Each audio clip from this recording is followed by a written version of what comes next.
When we moved into our new home, my in-laws gifted us a portrait. A family heirloom, they claimed. But the more I looked at it, the more I realized something was wrong. The secret they'd hidden in plain sight left everyone reeling. My wife and I bought our first house together 2 years ago just outside Charleston, South Carolina. It's not some haunted-looking place, just a quiet 2-story home with a small yard, white siding, and a porch swing I was proud of putting up myself. We moved in around spring. It was a big deal for us. I'd been working double shifts for almost 2 years, and she picked up extra hours too. We saved every penny for that house. Her parents, let's just say they weren't thrilled. They always acted like I wasn't good enough for her. Never said it out loud, but you could feel it in the way her mom side-eyed my truck or her dad never looked me in the eye when we talked. The weekend we moved in, they came over with a housewarming gift. A big one. Her dad carried it in himself. A tall, wide, heavy painting covered in a dusty sheet. They said it was a family heirloom. Her mom went on about how it had been in the family for generations, and that it should stay with the new head of the house. I thought that was weird, but whatever. We uncovered it and saw this creepy-looking portrait of a man in old-style clothes, the kind of painting that belongs in a museum or one of those fancy homes with spiral staircases. The man had sharp eyes, a stern mouth, and this cold expression that made your skin itch. Her mom said his name was Elias Whitmore, an ancestor from her dad's side. I didn't want to be rude, so I hung it in the hallway, across from the stairs. Every time I went down at night, it felt like his eyes were right on me. I figured I was imagining things. Weeks passed, and I couldn't shake it. I didn't like walking past it. It wasn't just creepy. Something about it felt off. The lighting in the portrait didn't match the way the man's face was angled. The shadows were strange. His clothes didn't look as old as they were supposed to. But the main thing? His face. There was something familiar about it. One night I was home alone. My wife was on an overnight shift at the hospital. I was halfway up the stairs when I stopped and stared at that damn painting. I don't know what came over me, but I grabbed it off the wall and took it down to the basement. I sat there under the single hanging light and just stared at the painting. Turned it over. The back was sealed up tight with an old paper label stuck to the frame, the kind you'd expect on museum pieces. It read Elias Whitmore, 1883. I Googled the name. I found nothing. No old records. No ancestry hits. Nothing in local archives. That's when I started digging. Over the next few weeks, I took photos of the painting and started sending them to online art forums and Reddit threads. One guy got back to me and said it looked almost identical to a painting in a historical collection in North Carolina, except the background was totally different. The original painting had an ocean behind the man. Ours had a field with a house in the distance. The guy even sent me the picture of the original. He was right. Same man, different setting. I went back and checked the painting frame again. There was something not right about it. I pulled at the backing until I managed to peel it off. Behind the canvas, tucked between the wood and backing board, was a folded, yellowed paper. It was brittle but still readable. It was a letter. It was dated 1972, signed by someone named Benjamin Whitmore. In it, Benjamin talked about covering up the truth and mentioned a necessary lie to protect the family name. He said the portrait was created to honor someone who didn't deserve it, that Elias was a stain on the family and that the original had been altered, literally painted over to hide the truth. Now I was angry. I took the painting to an appraiser in downtown Charleston. Guy had a small shop filled with dusty frames and old furniture. He spent about 20 minutes looking at it before confirming what I feared. It wasn't 1800s work. He said it was painted around the 1970s. Not a replica, a deliberate fake, styled to look older. I brought all of this to my wife. She thought I was overreacting at first. Said maybe her parents didn't know. But I pushed her to ask them. She called her mom that night while I sat nearby. As soon as she brought up the portrait, her mom went silent. Then said she didn't want to talk about it and hung up. That was it. The weirdness turned into full-on suspicion. I went back into research mode and started looking up public records tied to her family. Marriage certificates, obituaries, anything I could get my hands on. I eventually found something, an article from 1974 about a man named Elias Whitmore Jr., arrested in connection with multiple disappearances in the Charleston area. He wasn't convicted, but he was considered the prime suspect in at least 4 missing persons cases, including 2 children. My blood ran cold. The photo in the article showed a man who looked just like the guy in the portrait. Same face, same dead eyes. I printed it out, put it next to the painting, and showed it to my wife. She turned white, said she had never heard of this man. She called her dad this time. He denied everything, said I was digging up trash, that Elias was a misunderstood relative, claimed it was all rumors. That's when I knew it was a cover-up. They knew. I asked them straight up why they gave us the painting. Why now? Her mom just said, "It was time. That's all. It was time." Something cracked in me after that. I started thinking about the wording in that letter. Covering up the truth. Protecting the family name. They gave me that portrait knowing full well who that man was. Not some proud ancestor. Predator. A monster they wanted to keep hidden. I couldn't sleep after that. Couldn't walk past that thing without wanting to burn it. But then something hit me. Maybe they gave me that painting as some weird test. Or maybe they wanted someone else to carry the burden. Whatever it was, I wasn't going to stay quiet. I didn't tell my wife what I planned to do next. I wasn't even sure what I was going to do, to be honest. But I knew I couldn't let it go. I started looking deeper into those old case files. Took time off work. I told my boss it was family stuff. And that was true, I guess. I went down to the Charleston County Library archives. Got access to the microfilm records. The name Elias Whitmore Jr. popped up a lot more than I expected. Not just in the papers, but in police logs, reports that were closed with no arrests, strange accidents, even arsons. The more I read, the more it felt like everyone just stopped talking about him after 1975. Like someone flipped a switch and scrubbed him from local history. But here's the twist that knocked the wind out of me. One article mentioned a family photo taken during the 4th of July parade in 1971. I got a copy. I stared at it for an hour before I realized who else was in that photo. A teenage version of my wife's dad, standing 2 steps behind Elias, smiling. I compared that to the wedding album my wife's parents had let us borrow when we were planning our own wedding. There was a man in one of the group shots off to the side, cropped halfway out. No one had ever told me who he was. I thought he was just a random uncle. Same man, Elias. He had been at their wedding. I printed both photos, circled the faces, and left them on the kitchen counter. My wife saw them when she got home from work. She picked them up slowly, looked at them for a long time and said nothing. Then she sat down at the table and asked me, "What do you think they're hiding?" It was the first time she really let herself believe something wasn't right. That her parents had lied, not just to me, but to her too. And that's when she told me something I'll never forget. She remembered her dad once telling her, sometimes people make monsters and sometimes families keep them as pets. She'd thought it was a weird comment at the time. Now it felt like a confession. That night, I got a call from an unknown number. I picked up, expecting a telemarketer. It was her dad. He sounded calm. Too calm. He said, "You don't know what you're playing with. Some things are better left buried." I didn't respond. Just hung up. The next day, when I went down to the basement to grab the portrait, it was gone. I searched the whole house. Asked my wife. She hadn't touched it. We had no house guests. No one had a key but us. Someone had broken in, but only to take the painting. That same night, the motion light in our backyard went off at 3:12 a.m. I checked the camera. A tall man in a dark coat walked through our yard and stared directly at the camera before the feed went static. Police found no signs of forced entry. Nothing stolen. Just the painting. And that footage? Gone from the cloud the next morning. Wiped clean. My wife finally broke down. Said her dad had always been off. Controlling. Cold. But she never connected it to anything like this.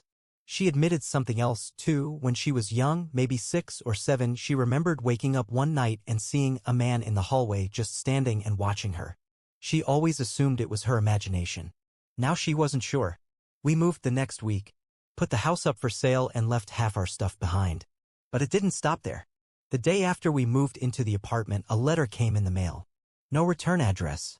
Just a folded piece of paper inside. One sentence, "You should have let sleeping dogs lie." I showed it to the cops. They said there was no threat in it. Nothing they could do. But 2 days later, someone followed me home from work. I drove past my building 3 times, circled until I lost them. Black SUV. No plates. I only saw a shadow of the driver, big guy wearing a hat, face hidden. I told my wife we were being watched. She didn't even argue. That's when I realized something even darker might be at play. Maybe Elias hadn't worked alone. Maybe it wasn't just a cover-up of who he was, but what he did and who helped him do it. I dug into that too. Started checking property records. A name kept popping up on land deeds, trust documents, old bank papers. Whitmore Holdings, LLC. Guess who owned the house we just bought before us? Her dad. Through that LLC. It wasn't a gift. It was a setup. And that's when I knew the portrait wasn't just a lie. It was a message. And now I had no idea who else was involved. But I was going to find out. I didn't sleep the night I figured out her dad owned the house before us. I kept replaying everything. The gift of the house. The portrait. The warning. The break-in. The SUV. The letter. And now the fact that the property had never been random. He put us there. Put the painting there. On purpose. But why? My wife started to spiral. She was angry at me for digging, but angrier at her parents. She didn't want to believe it, but the proof kept piling up. And then she remembered something else. Something she'd never told me. Back when she was a teenager, she snuck into her dad's study to use his computer. He was old school and never let anyone in. She remembered seeing a locked folder on the desktop named archive_AW. She tried to open it. Password protected. She got scared and never tried again. But now it felt like that folder might hold everything. So I asked her if she knew the password he might have used. She shrugged and said he always used birthdays. Or death days. I asked whose. She looked up at me and said his brother died when he was a kid. Drowned in a lake. I paused. Do you know which lake? She shook her head. I googled drownings in South Carolina from the 1970s. It took hours, but I found it. A small news clipping about a Robert Whitmore, age 11, presumed drowned in Lake Marion. Body never recovered. Presumed. Not confirmed. Something didn't feel right. Why wasn't the body found? Then I found another file, an old sheriff's report that mentioned local speculation that the boy was kidnapped, not drowned. But the case was closed because the only suspect died in a fire days later. Guess who was mentioned as a close family friend of the missing kid? Elias Whitmore Jr. It was all circling back. And now the twist that hit hardest. I dug into property records for the land around Lake Marion. One plot near the water had been sold 3 times to shell companies, but they all traced back to Whitmore Holdings LLC. The name of the original buyer? Robert Whitmore. He never died. He changed his identity. Her dad was Robert Whitmore. That's why no death certificate existed. That's why everything about Elias had been buried, because Robert had been there. Because he knew. Maybe he helped. Maybe he watched. Maybe he joined in. And then I realized something that nearly made me sick. If Robert faked his death and grew up in hiding and inherited the name of a missing boy, then who the hell was Elias really? I went back to the photo from the wedding album, took it to a facial recognition app. I uploaded the wedding photo and the newspaper photo of Elias from the 1970s.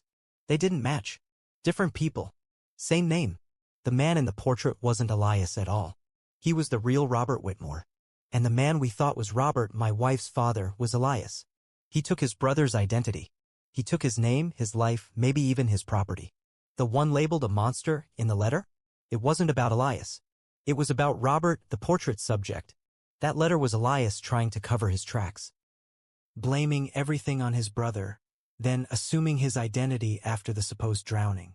The man who gave us the portrait had killed his own brother. And now I had proof.